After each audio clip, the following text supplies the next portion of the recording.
Yeah, Really getting bad feedback. yeah, we do not hear you at all, Kishore. For the town place Okay, project. There's some kind of feedback coming through your system. 237 Russell Street. okay, I don't know if there is any way to do this except just to you have to rejoin us, Kishore. Yeah. Sign off and then sign back in. Maybe that'll. No, yeah, we cannot hear what you're saying.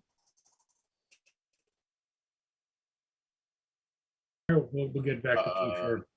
John Lemansky. Yes. Hello. Hi, I was here for Tandem Bagel. We were looking to change their wall sign from an aluminum sign to a dimensional letters. And also a new ground sign panel. I believe you sent that around, right? Can we Yeah. see you when you're speaking? I have difficulty hearing people if I don't see their lips moving. Sure. Let me see if I can. Thanks. How's that? Can you see me now? Better, yeah. Okay. Yes. All right. So do you have the items? I do. This is, let me see if I can hold it up in front of the camera. Okay. So we're looking at some non-illuminated, just dimensional letters for the front of Tandem Bagel. They're going to change the siding. I guess landlord's changing the color of the siding, and we're going to take down the aluminum panel sign that's there now and put up a dimensional logo. Is that the same size as existing?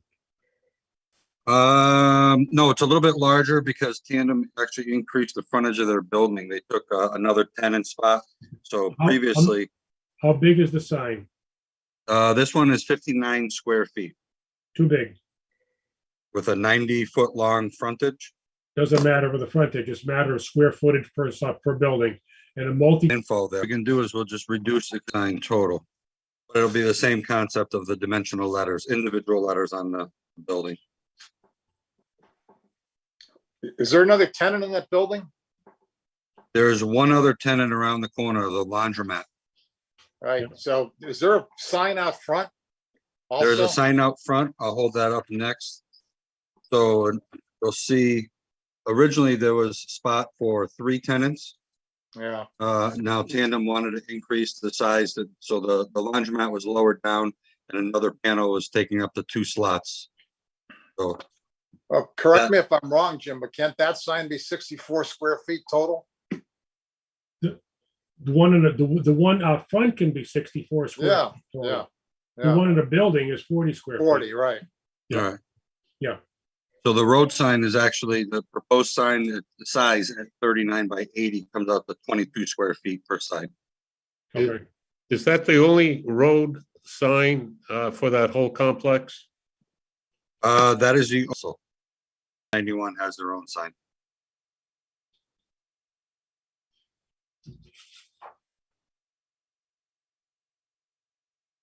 And that is not illuminated at all, even no outside, no exterior lighting? On the road sign, no No, lighting. on the building sign.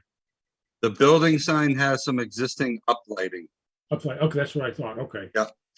But the business hours, it doesn't go into the evening, does it? No. No, if anything, they just get a little bit of advertising at night when people are driving, but they're not actually open. Right.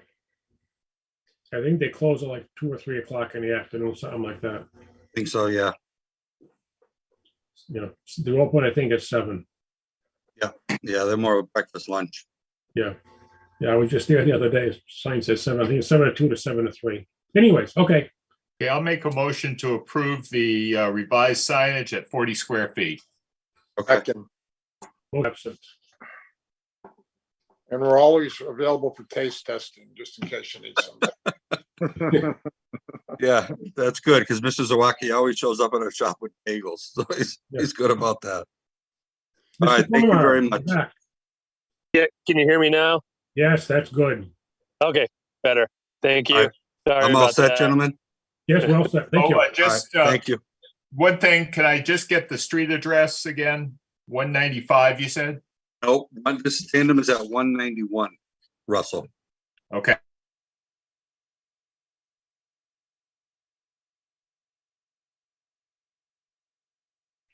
Kishore, can yep. we see you when you're talking, please? Yeah, I'm in a truck. I'm at my son's thing, but if you want to see my beautiful face, I'll do it. That might affect the quality of the sound, remember? We'll see.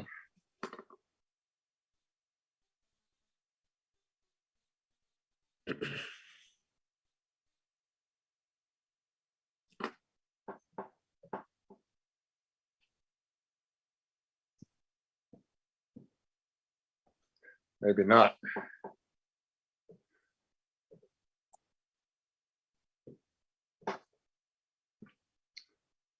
There you go.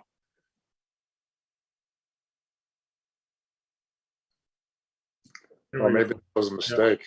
Can you hear us? Yeah, we can hear you. All right. Is that okay? Yeah. Yep. I shut it off. So can you hear me? Yes. Yeah. Yes. Hello? I can hear you. Can you hear me?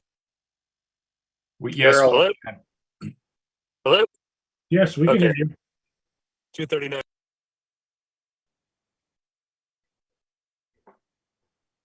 You're muted yourself again, Kishore. Okay, yeah. Can you hear me now? Yes, we can hear you now. All right. So looking for X 239 Russell Street for Gomar Realty Corp. 23rd. So yes. Okay. How much do you want? Probably another year, Okay, just to be safe. okay. so I'll move to extend the special permit for another year. What, that will be till when, Mr. Dwyer? It will be to July 23rd of 2024. July 22nd of 2024. Okay. Okay, What's the address again, please? 239 Russell. 239. 237 and 239 Russell.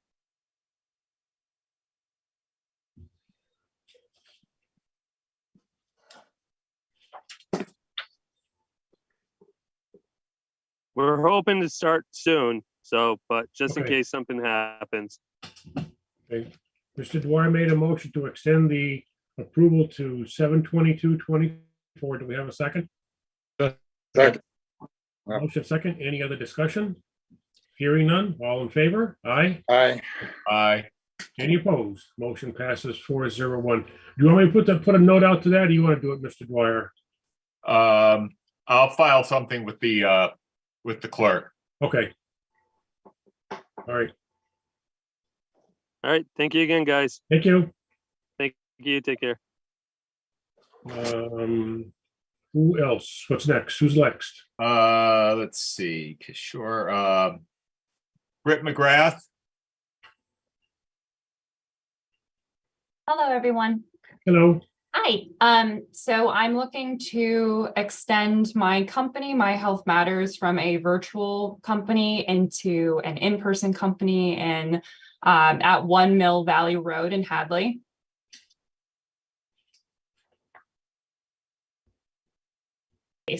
And Existing ladder sign looks like. So this is what is on Russell Street, like towards the street there. So it would look like one of those signs.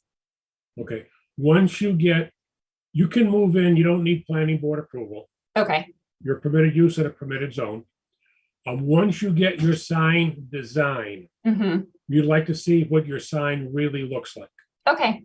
Okay, so once you get that, get an electronic copy, Mhm. email it to planning at Hadley. Yeah, planning At hadleyma.org. .org, yeah, okay, Perfect. okay. And you just show up for one of these meetings informally, we'll give you an approval probably, and you'll be all set, Okay. okay? Okay, sounds good. All right, any other questions for me? Nope, that's it. Okay, thank you so much. Thank Okay, you. oh, just a matter of fact, if you put any signs on your building, like the choir tent, you're allowed 40 square foot per tenant. And your sign has to fit into the signboard out front that's already there. Perfect. Okay, I will make sure that's the case. Okay. Okay. Thank you very much. I appreciate it. Station 1.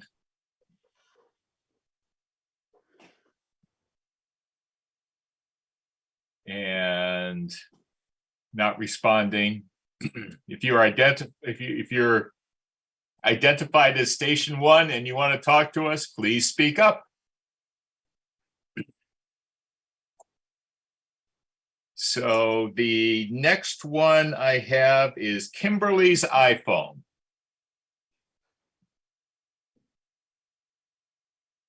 If you want to talk with the planning board, please feel free to speak up. Kimberly's iPhone, you're up. You're muted.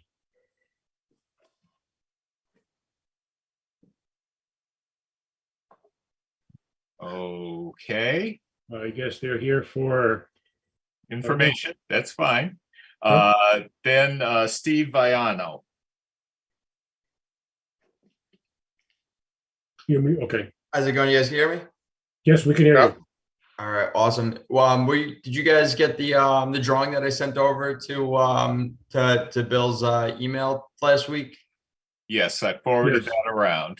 Yes. Okay, awesome, great. Happy that everybody was able. I was able to get the site the other day, or a little over 130 feet away from the wetlands. So we're outside of the wetland exclusion zone for anything. Where I was talking about those bulk materials potentially. The bulk materials that we were looking to store for use for our company would be all natural products. So it would be essentially mulch, loam or dirt, and compost, and then 3/4 inch stone. The reason why we would want to store those, not in huge quantities, just enough so we have essentially a few days of running essentially worth. We turn over a lot of that type of product, so that would be able to make my own crews more efficient, and it would just cut down on the headache that we would have in terms of having to go to a quarry every single day. I think that's really what the main thing was. What we were looking to do here. Is there any questions or anything else or Yeah, comments? the drawing that you sent over is lacking any kind of dimensions, so that, because you're still split. Write that down. So we need a much more, Is this considered retail? yes, It is. yes. What's the address again? I missed that. It's 243 Russell Street, where the old hasty fence used to be. Right. Per 1 square foot. Yeah, Jim, you raised a good point. I was going to raise the same thing. Dimension wise, it was a good depiction of what's going to be there, but obviously lacking dimensions and setbacks and how far from the street, et cetera, signage. So I was wondering, is there any way we can inform people the fact that we would Plan of your property with dimensions. Okay, It's the best way I can describe it. definitely. Yeah, those bins they would be 20 foot by 20 foot, but obviously I know that I'd have to write that down on there for you. And how far from the property line, where is the property line, what's the dimensions of your property, et cetera, et cetera. Okay. The size of your building, those things. So I think generally the Conservation Commission does not accept just a self-certification that you're outside of the wetlands. That's, Mhm. If you're going to be working in there or working near there, I think you have to go to the select board or the Conservation Commission to get some sort of a sign off from them. I'm not quite sure what their procedures are. yeah. I mean, you may very well not be encroaching in the wetlands, but just because you say you are drawing to scale, Yep. okay? And it can be on 8.5 like you have it, that's fine, but it's going to be to scale with dimensions. Okay. Yeah, everything that's on there was to scale. I just didn't put the dimensions. Okay. That's on me. That's good. All right. We aren't meeting the first Tuesday of July because it's the 4th of July. Okay, so the next meeting would be that, the Seven, next, I think it's 7/18.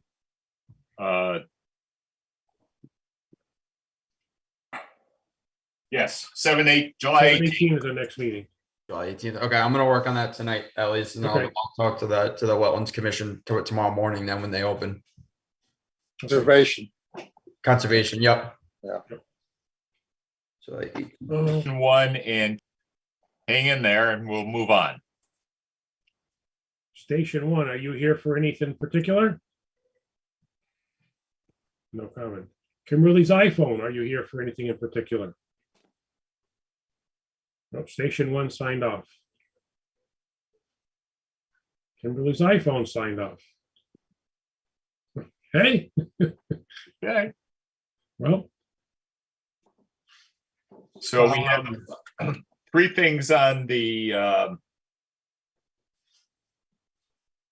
I printed out the wrong one. I filed it on yeah, we got continuation of, well, you're still Mr. Leaf. On the, I know that the, We're up for the 1-year review. This has been going on for a few months, several almost. I look back at correspondence today. You know, we had reached out to the town administrator's office probably back in January to find out if anything was owed. And then again in March, as we were starting to go through this process, we provided them with, so the law changed, chapter 93G, I think section 3, which changed the way that host community payments could be obtained. And so there's a lack of clarity whether or not the town being, as you know, likely, I've been corresponding with Mr. Dwyer to just keep continuing this. But I think, you know, we're kind of the mind, let's at least get that 1-year extension if the board would grant it. And then if the host community agreement, if the payments are due, they'll be made. If they're not due, then they obviously won't be made. But it feels like this just keeps going on and on and on, somewhat unnecessarily at this point. So we're asking for the 1-year extension. If you want to make it conditional on, you know, if the host community agreements, if the law requires host community agreements to be paid, that they be paid, obviously there's no issue there. So that's a little snapshot of where we are.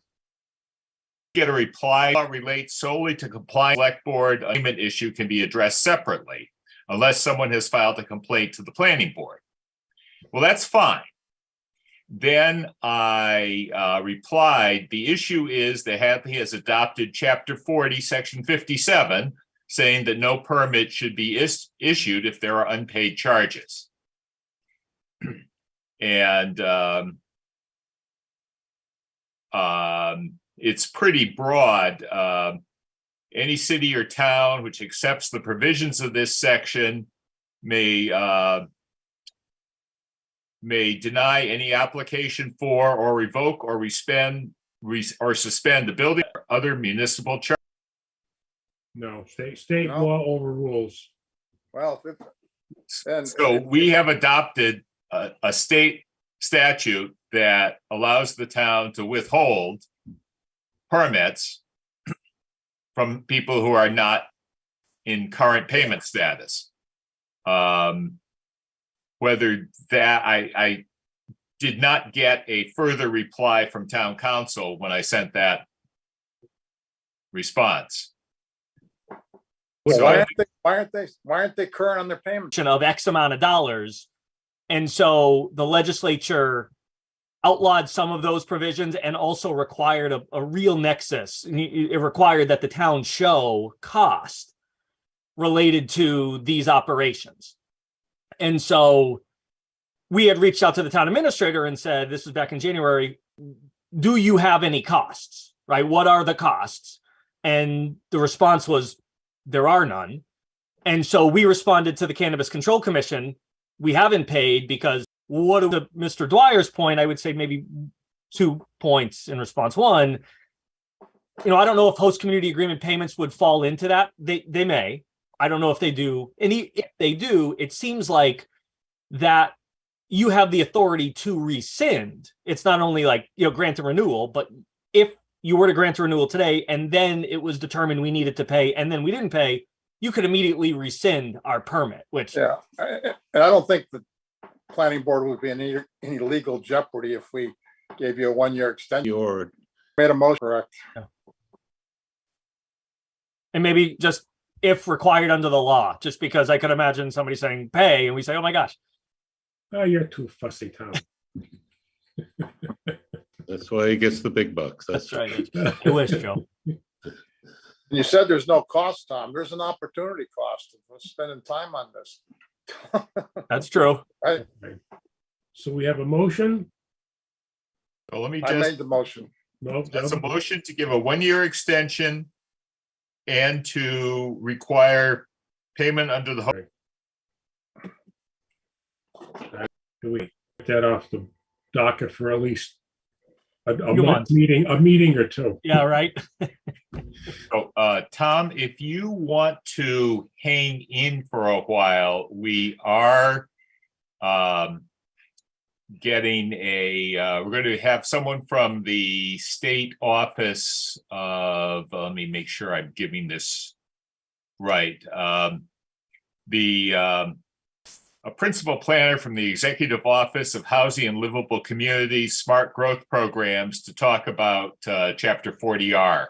Ken Comia arranged that because he was not able to be here tonight. That sounds perfect. Yeah, So- I'll certainly listen in.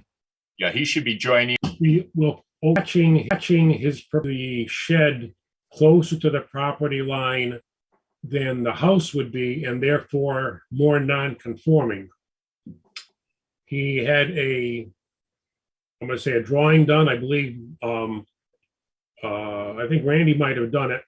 Yeah. Measured the property, and the house is the closest item to the property. It's not 15 feet from a sideline. It is only it's less than 10 feet, leave it at that. And the garage expansion and the existing shed are in excess of 10 feet. They're probably closer to, I don't know, I want to say, I don't think we need them. And then we have the 40 feet, which we require off the back property line. We have more than 40, which was also in part of our concerns we weren't sure of. Other than that, I think those were the two main things that we discussed. Oh, and then I got the approval for the septic. That was the third. Okay. It's for a 5-bedroom, and this will make it 5 bedrooms. So I'm clear on that as well. very good. Okay. Any questions about the, yeah, it did. That's fine.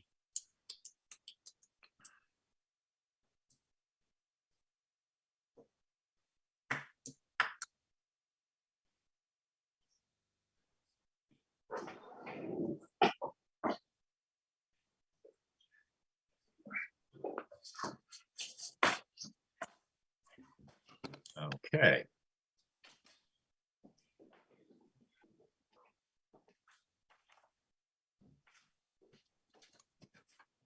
So.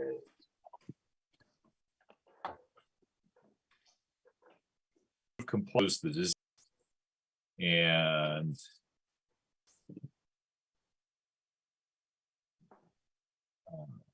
So 20.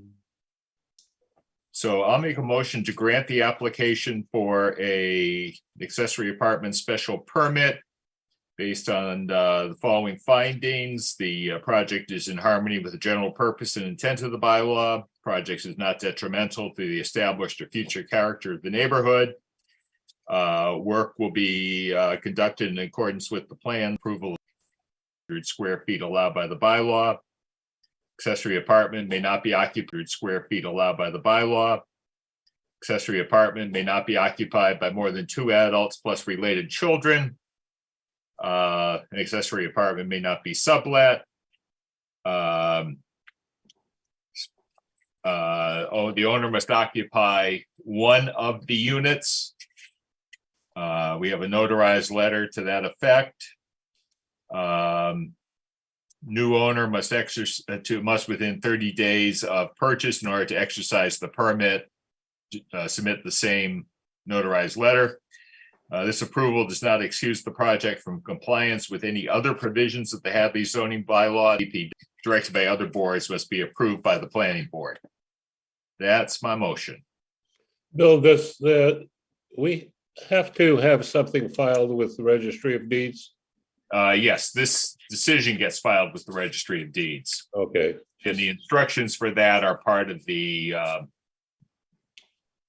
Okay, Yeah. It's not part of the approval because it's all special permits require that. We have a motion? Do we have a second? Second, We have motion second? Any other discussion? Hearing none, all in favor? Aye. aye, Any opposed? Motion passes 4-0 with one absent. Just a challenge may be, Okay. we did have a couple of inquiries about what you were up to. Everybody seemed to be satisfied with it. And the former owner of the property supported enlarging anything to enlarge that space. Nice. Sounds good. Okay. Thanks a lot. Thank you. Have a good Yeah, thank you. Good luck. We'll wait for, let's see, we do have an invoice to pay. Make a motion to pay Pioneer Valley Planning Commission $8,318.38 for services for the last, and I'll get that out to the town accountant.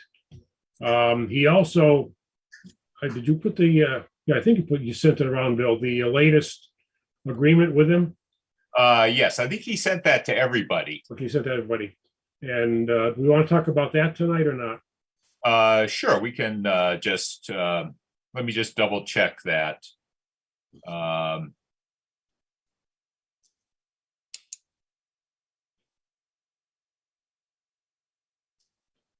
Oh, I think he only sent says Pell. What? Most of it is the same, so we can just pop over to the scope of work. And I will share again. Okay,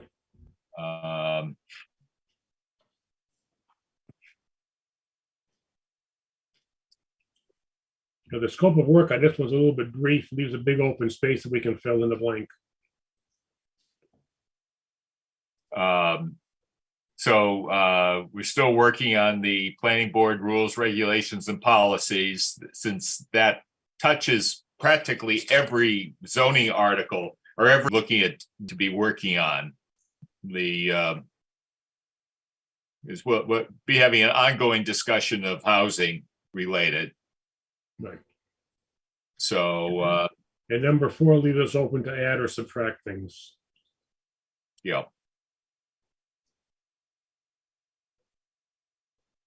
Okay, So we should I'll make a motion to I don't know. town account,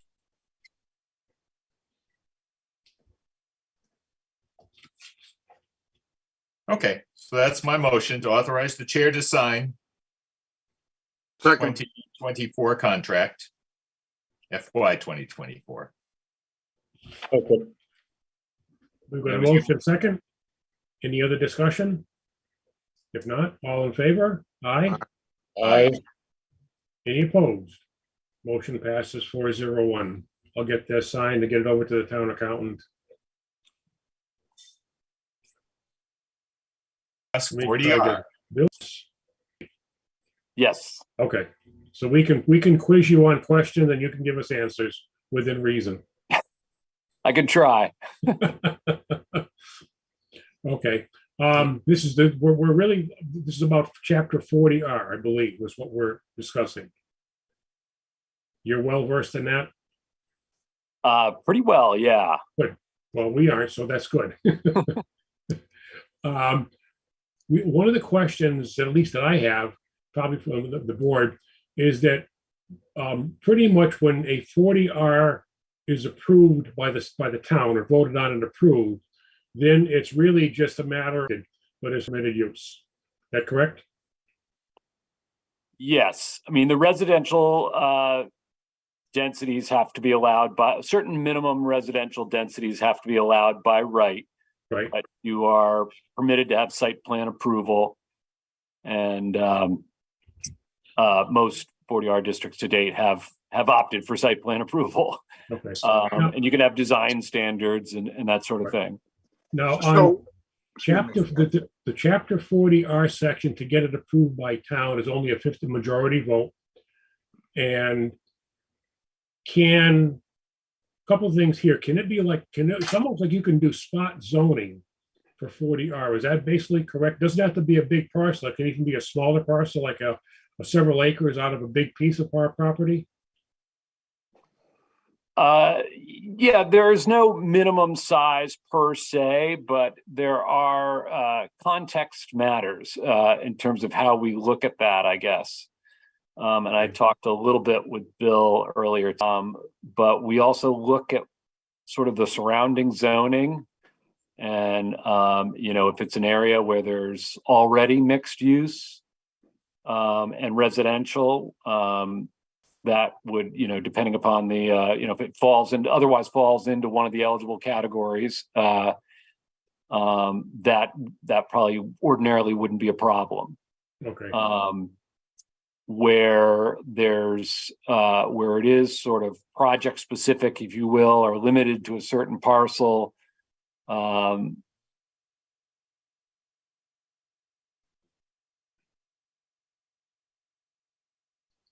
it froze up, Bill. Yeah, Bill, you froze. Might Here we go. might place conditions on our approval that it be expanded. I'm sorry, are you losing? We're okay now. You're okay. Well, you froze again. So who makes the final determination if it's okay or not okay? Internet challenges. Yeah. Can you Bill, hear me now? Yes, I was gonna say, Yes. turn your video off. That off. Yeah, I just did turn off my video. I'm Yeah. really sorry about that. I was concerned about this. I've been spending a lot of time with Comcast trying to figure this out, but in any event. Well, I- the nature of Hadley is that most of the commercial development has gone on along Route 9. And as Joe Zagranik would suggest, the reason that's happened is because you got sewer lines there. And we've also got some, we got Pioneer Valley Transportation, the bus line goes through there.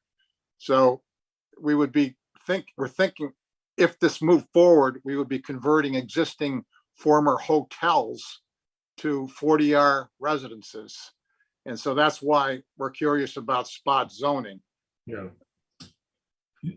Yeah, and I'm tangentially a little bit aware of that project and or that proposal.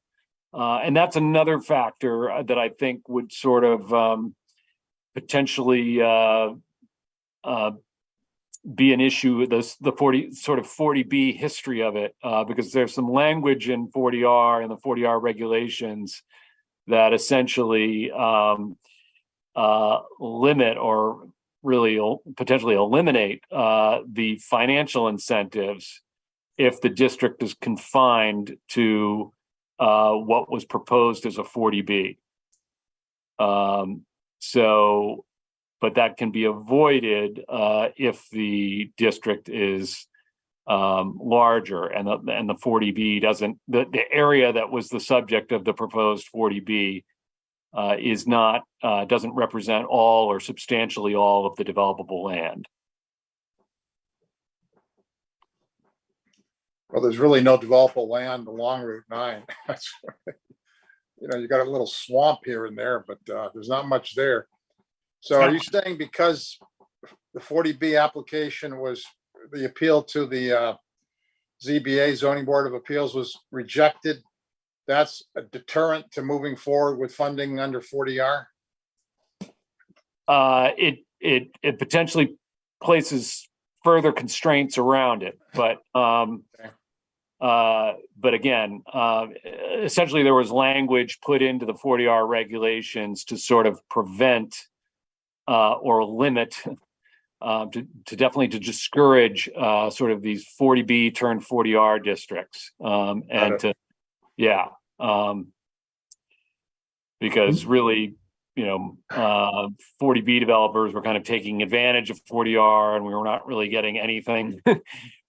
Municipalities are not really looking beyond just sort of, addressing their 40B, it just didn't seem that it was in the spirit of the program, which is sort of more about planning and creating mixed use neighborhoods. But it almost seems just the opposite when you all of a sudden say, rather than a zoning change requiring 2/3 vote of the town meeting, you're really honing it down to make it more accessible by saying a simple majority would be required. So from the legislative point of view, that's kind of encouraging it. Right. And I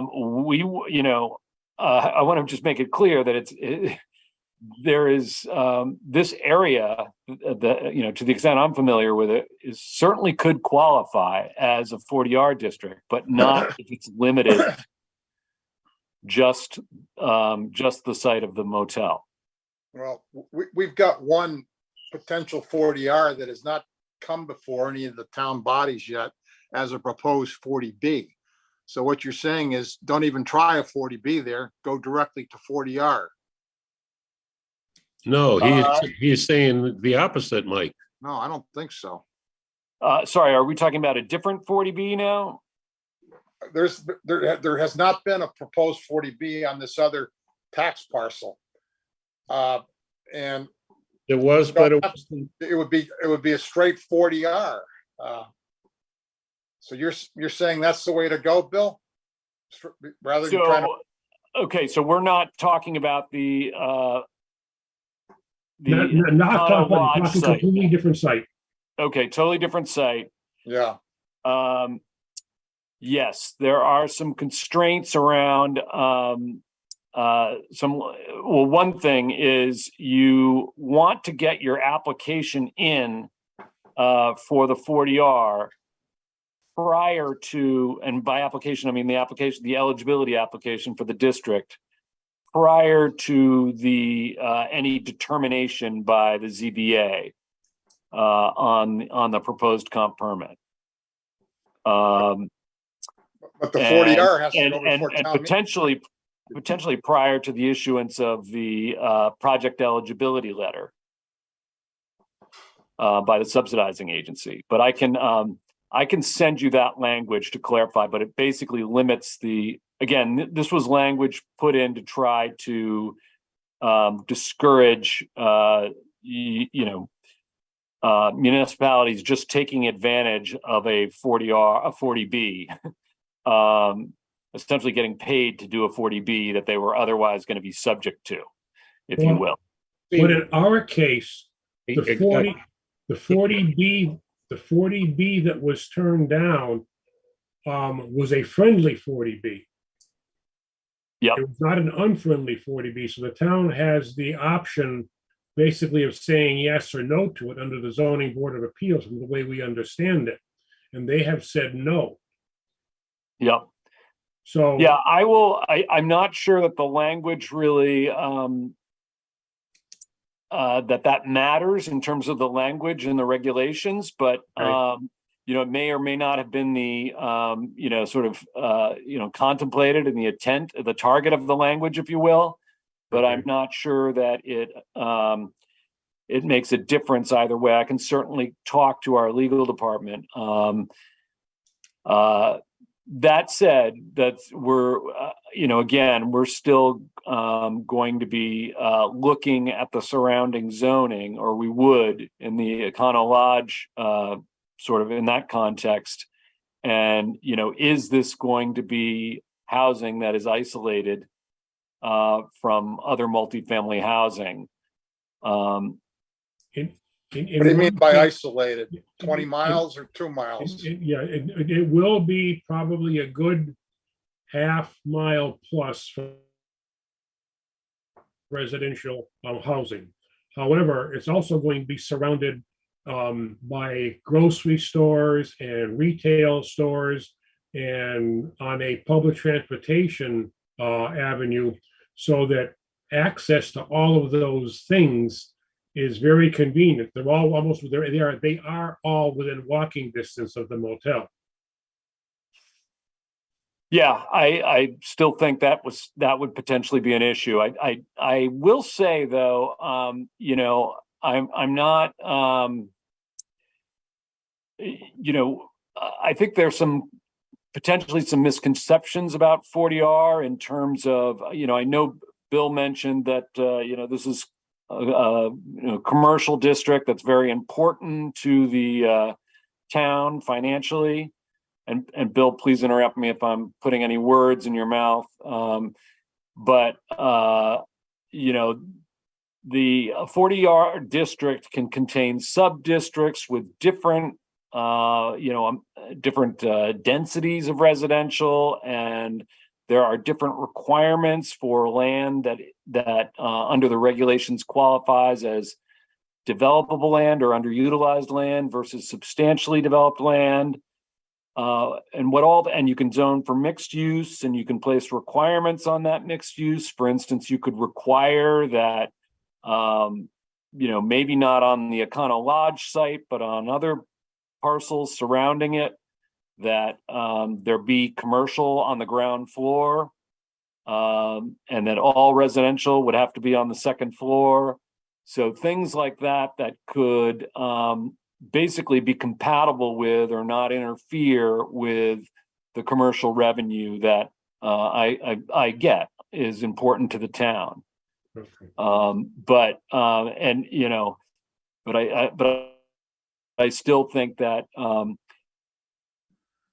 The other question too is, in as much as we have our over 10% quota, or just about at 11.9% or 12%, if under a friendly 40B, that means we could a proposal dictate what kind of tenants we would like. Could it be 55 and older? Could it be veterans? Could 40R have those same type of restrictions?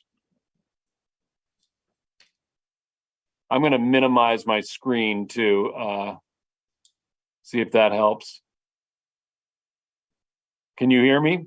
Yep. Yep. Okay, thank you. I don't know how much of that you heard. Nothing. I think we missed most of it because Joe was asking a question. Oh, geez. I'm really sorry. My screen is freezing up, so I can't really tell, or, you know. Okay, I'll repeat the question. Under a friendly 40B, that means we have the option, because we have over our 10% quota, we have the option of kind of dictating who we would like to see as residents in this particular housing situation. Now, we could say elderly, 55 and older. We could say veterans. Could we still have those same restrictions available to us under a 40R? No. So if they wanted, if it would have to be, I who's? mean, you could incentivize, you know, possibly. Pardon? You could possibly incentivize certain types of development, but you cannot require age-restricted projects, for instance. That would be voluntary on the part of the developer. Okay. So now, in other words, we keep talking about the Econo Lodge site, and that's really the one that's in all of our minds.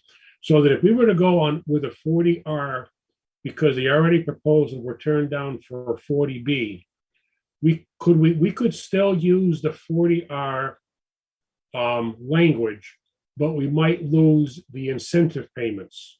Is that correct? You're talking specifically about the 40B issue. Yeah. Again, certainly if you limited it to the, I mean, I'm not really even sure. We've never really had a municipality do that, I guess. But I mean, we could potentially, I could talk to our legal department about whether they would issue a letter of approval like that.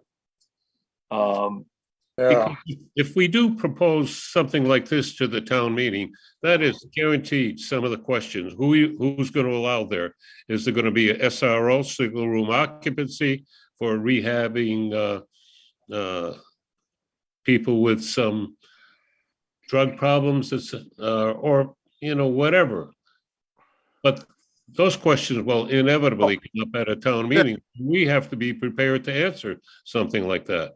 and every town is different, or city is different, and Hadley is peculiar in many ways. We used to call Amherst Castro Hill, but now a lot of those guys have moved down here. But we're trying to help the state increase their housing stock by trying to figure out creative ways of doing it. And unfortunately, Bill, all you're telling us is nope, maybe, Well, nope. That's And not what I'm hearing at all. This is a state problem. We're trying to work with the state. It's not you specifically, and we can't get things done. Well, I think we got to get a little more lenient in these regulations. I'm not hearing it that way, but I have a question that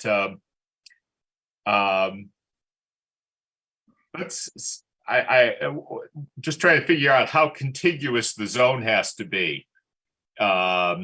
If we selected, say, It does not have to be contiguous. The parcels have to share the same eligible location. okay, And so it would have to be what this would probably be would be it would fall under the area of concentrated development location. And so the district would have to be within the area of concentrated development, which is sort of just a regulatory construct, but it's essentially the contiguous portion of the commercial area, contiguously developed, I guess. For instance, if you had a long commercial corridor and only nodes of it were developed, it would just be like one of those nodes, as opposed to, and that's so 50% of the area of concentrated development has to be commercially zoned land. It can allow up to 50% non-commercially zoned land. And then within that, you could have a non-contiguous 40R district.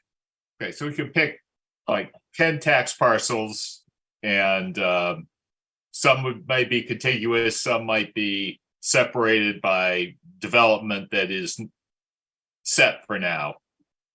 Right. But the idea is to encourage the development of, a walkable commercial mixed use district. So if it's not possible to get from one portion of the district to another, that would be something that, where a condition would be placed on the approval. That funds be spent to facilitate that. That's not a problem. Well, Mass Highway is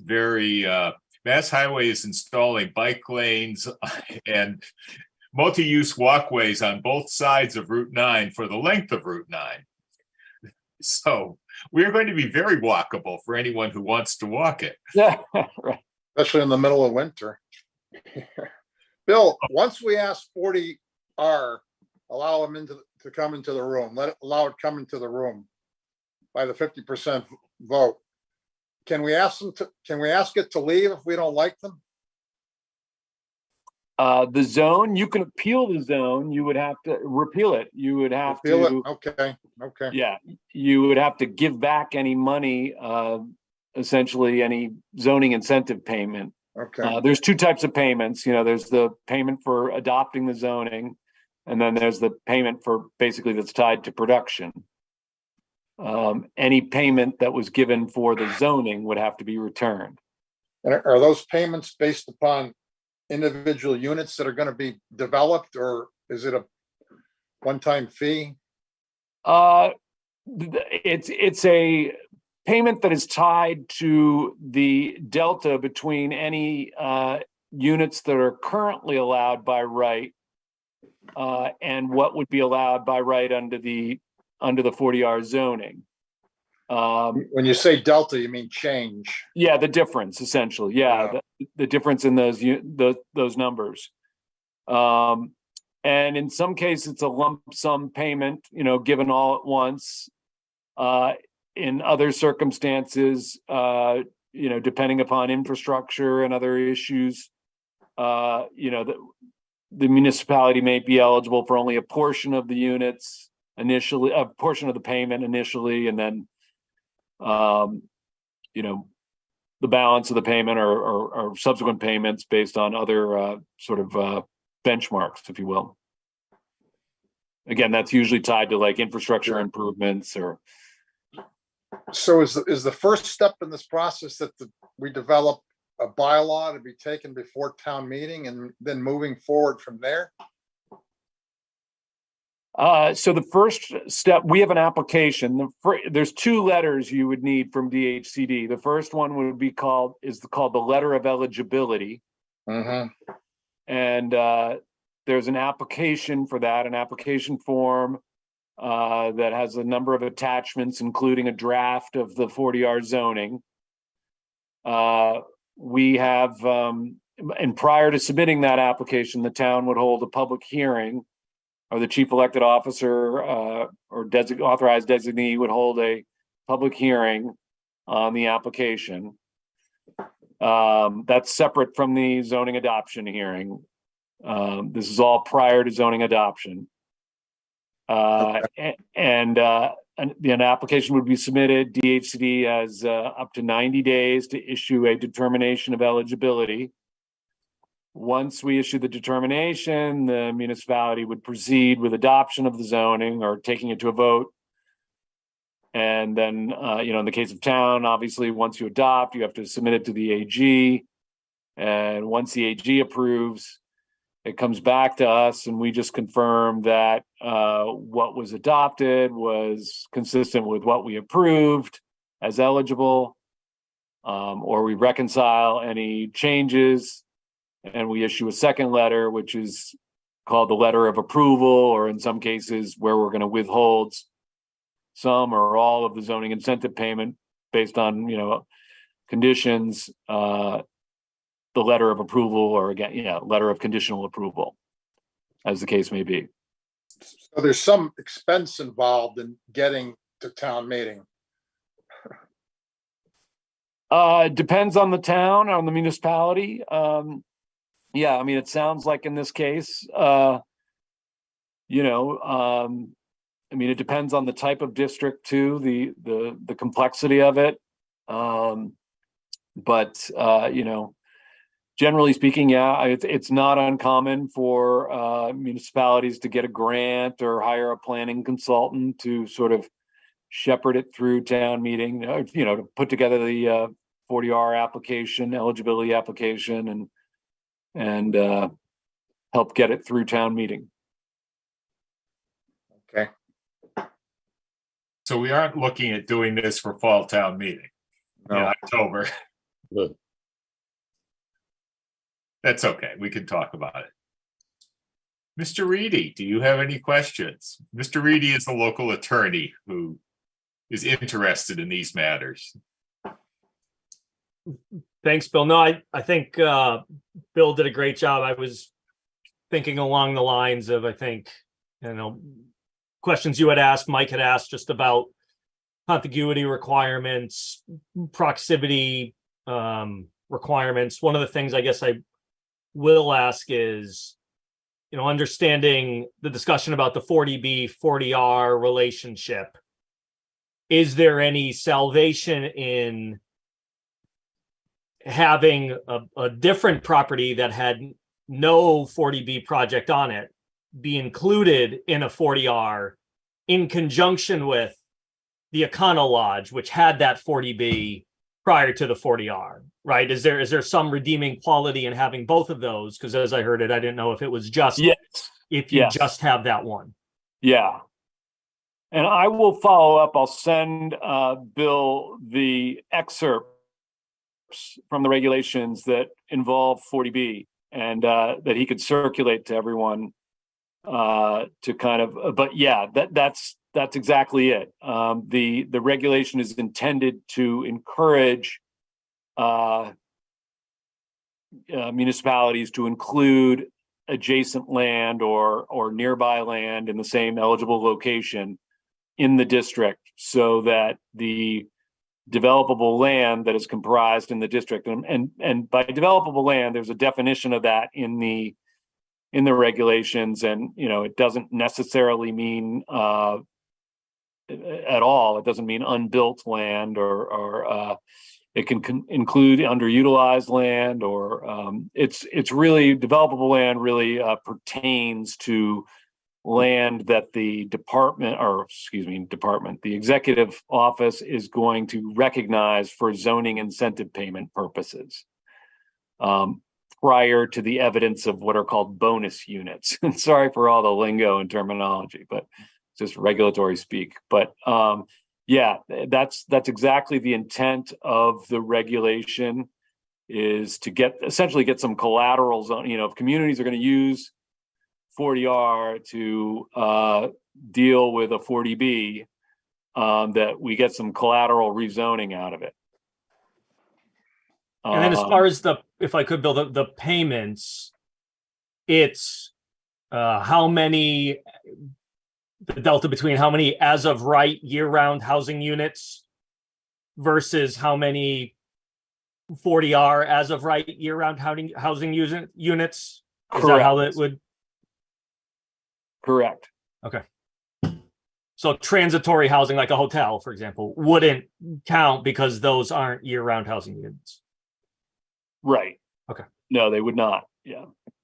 Who would be the gatekeeper, Bill, regarding eligibility for the housing? For example, this area is rather unique. Well, not that unique in as much as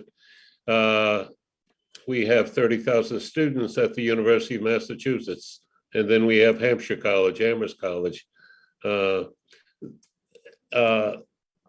Many students live in homes in residential areas that are, I call them student stuffers, certainly more than 2 or 3 people there.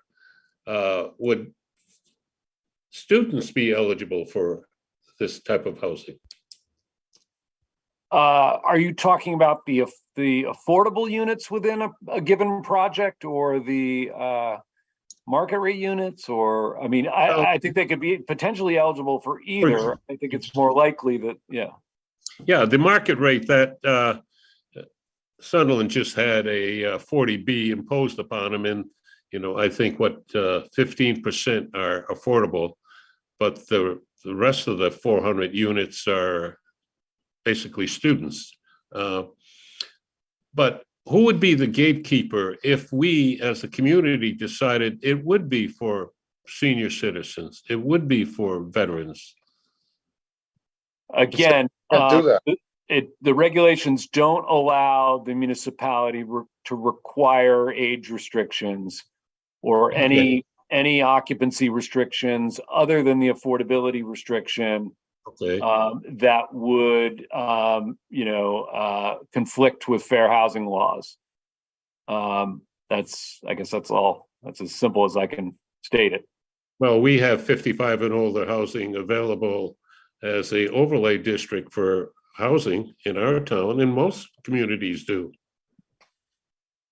Yeah, I'm just speaking to what the 40R regulations say.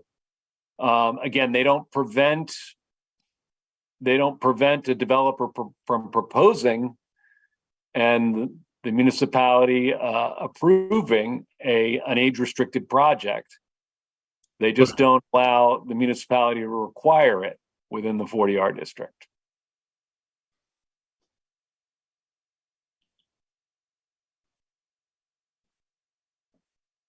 And I guess I would just distinguish, the municipality can do that, but that's not something currently that the state is reimbursing municipalities for.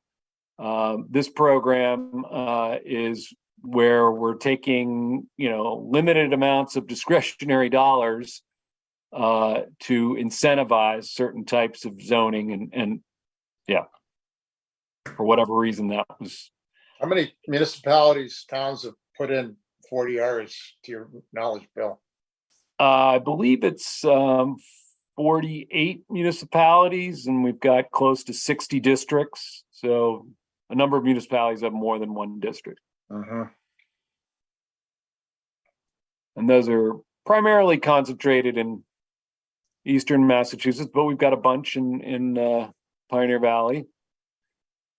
Northampton. And a few in Berkshire.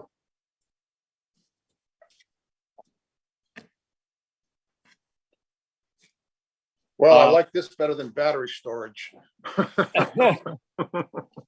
But I can't emphasize enough, I guess, in the context of hearing your concerns and that you can really tailor these things to some extent with sub-districts within an overall 40R district. We have a 40R district in Belmont, Massachusetts, that is, I think, a total of 1.5 acres, and it's got 4 or 5 different sub-districts, allowing different densities and types of housing, ranging from single family to 2 and 3 family to multifamily.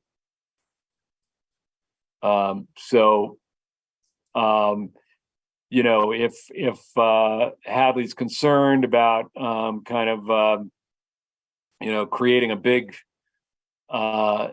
attracting a lot more development than is contemplated with the Econo Lodge proposal, it could, have a sub-district that accommodated that proposal, and then right beside it have a, mixed-use sub-district with lower density requirements or a different type of housing, again, in the general area, via the use of different sub-districts within the 40R district. Bill, one of the unusual things about Hadley, we are the largest agricultural community in the state, and a lot of our territory is not sewered. This is going to require certainly connection to the sewer. So as Jim pointed out, the corridor along Route 9 is sewered, and that, along with the proposed bike paths adjacent to it, the sidewalks, the bus route, availability to shopping. If there was going to be an area, this, even though it would be standalone, and you were kind of alluding to the fact that if it could be closer to some apartment units, so well, right on the Hadley Amherst line, there is a new apartment unit that went up. But the minute you have apartments, you have people opposing any new development, as was the case when the apartments were proposed on the Amherst-Hadley town line. So from 4 stories, they had to acquiesce to the people that were complaining to 3 stories. So that's not always a good thing. So, but just a little historical fact. We don't have a lot of sewer lines in town because it's still an agricultural community. Sure. Okay.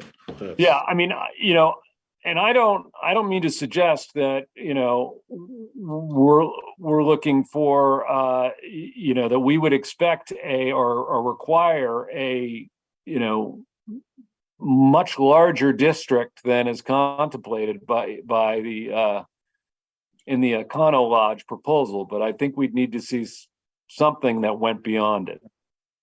Well, The other thing, Bill, is that was not insignificant or token, if you will. You've been very helpful. You've been answering the questions. Yeah, thank you. As to the best of your ability, and there are no concrete answers on a lot of these things. But this planning board is rather unique. It's a citizen soldier operation, and we're here to find out information for the community. We don't have a planner, although we use Pioneer Valley for some planning resources, but it's our responsibility to know the rules and regulations and what could be accommodated in Hadley. So enough said from me. So All right. Bill, under a 40R, it's 20% affordable and the rest market, 80% market, is that correct? That is the minimum requirement, yes. Right, okay. Okay. We have approved as a number of districts that require 25% affordability for rental. Yeah. Yeah. Just continuing what Dr. Joe Zagranik said, we are a citizen board, and my question earlier about is what is this going to cost? We'd have to go to town meeting and probably get something, a budget proposed and approved. And we have no idea what this would cost to bring it through to fruition. And I don't know who does. I can't obviously recommend, I don't actually know, because I'm aware of grants that are approved that involve 40R, but they're not always necessarily limited to 40R. Yeah. But we do have, grant programs, and I can think of actually some other agencies as well that have supported 40R planning. So I can certainly follow up with some resources regarding that. I don't know if the timing is what the timing is for on your end, and whether that's going to be something you want to. Well, some of us don't have much time left, so the sooner the better, Okay. Now, Bill, under the 40R, is there any, if 40R is really geared toward rental, has any district been set up where they own the units? I wouldn't say that 40R is geared toward rental. We have districts that, the zoning is indifferent to tenure. And it needs to allow ownership or rental. And it just so happens that as far as a lot of the project-driven districts that we've approved to date, those have been primarily rental, and the market has, I think, just wanted rental. But we do have some home ownership. We have some in Northampton, not too far away from you all, that are ownership, I believe. And there's a number of them around. Belmont, I mentioned previously. Lakeville has home ownership.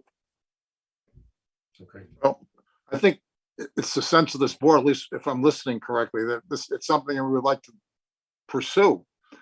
And, time is of the essence and everything. I was joking about our ages. Joe Zagranik's a lot younger than me, but how do we start? We apply for a grant. We hire a consultant. If we get the grant money, what do we do?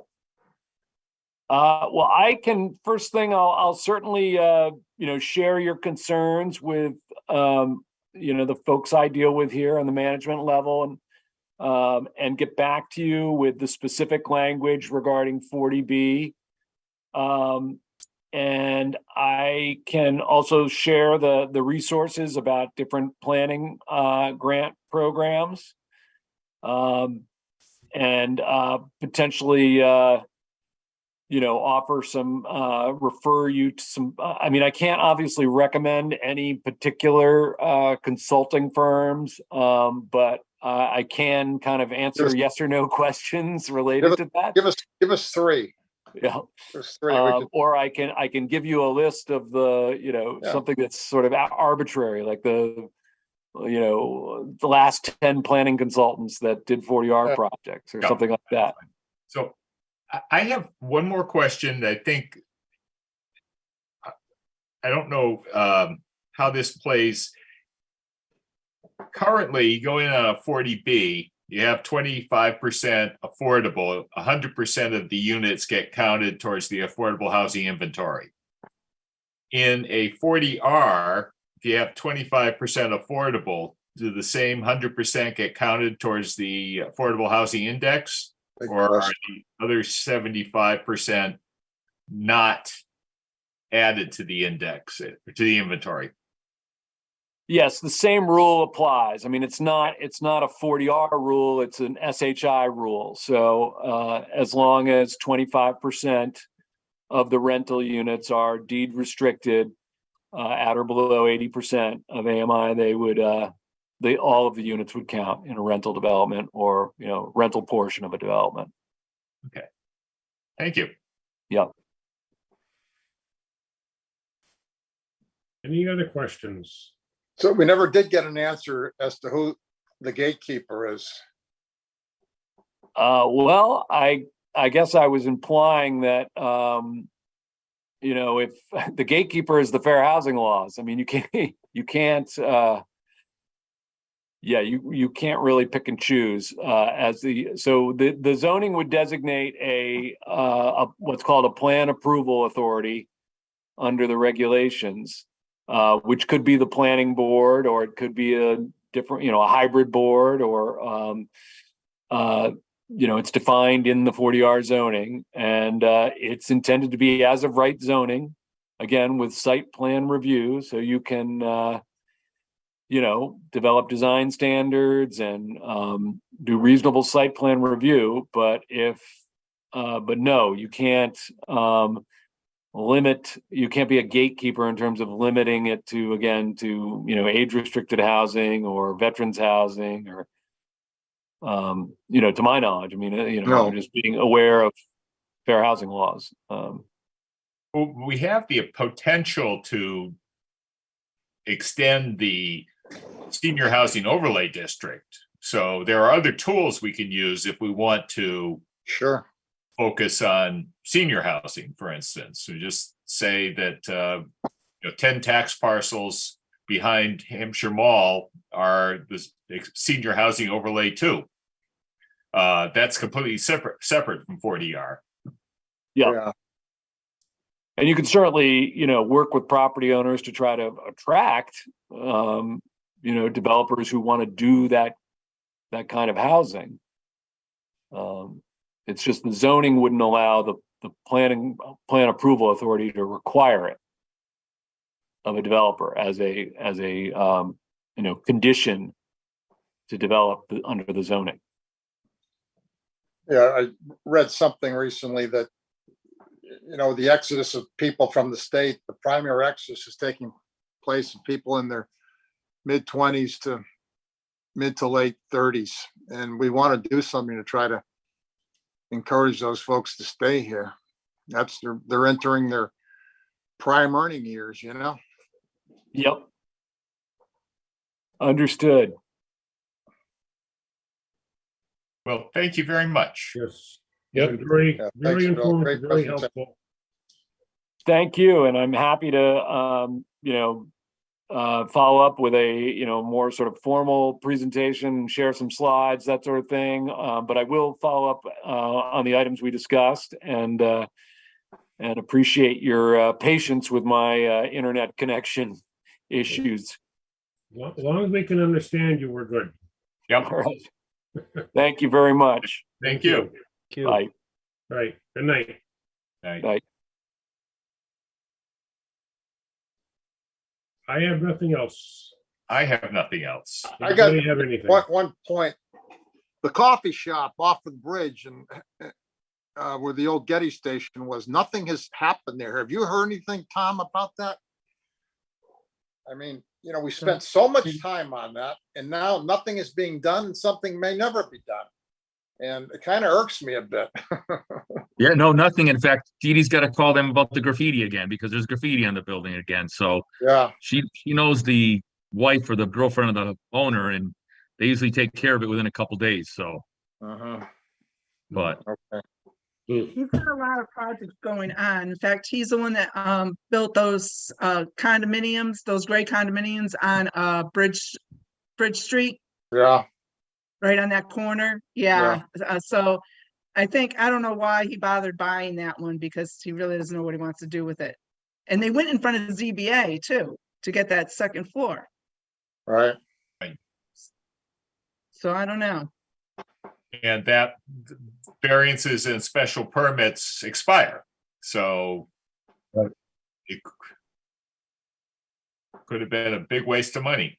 It has a couple of Yes. years to run, but And, Mhm. you know, a waste of our time, our opportunity cost. We could have been at Joe's by now, you know? Yeah, I know. Lately, we've been through a lot of that waste of time things. Yeah. Well, geez, well, Tom is there and the questions are flowing. One quick question. The housing for people with disabilities that are, we have 4 or 5 of them in town. The one on Roosevelt Street was beginning to look pretty shabby. And they must have heard me thinking because they did mow the lawn, but the driveway is falling apart. On the side of the house, there's vines growing on it. Whose responsibility is that to keep it in at least somewhat of a good-looking situation? I can reach out to him. I'll swing over there. I know we've been having trouble with the one on Bay Road, literally 3 houses. They walked into 3 houses and scared the fire chief's daughter the other day. But literally just walked, one of the people just walked right into the people's houses.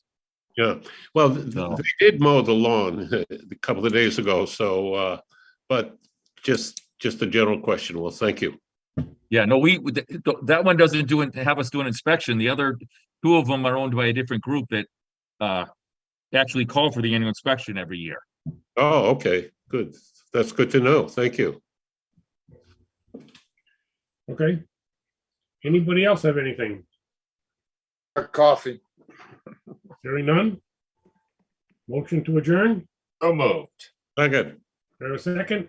All in Aye. favor? Aye. See you in a bit, Zeke. Bye. Yeah.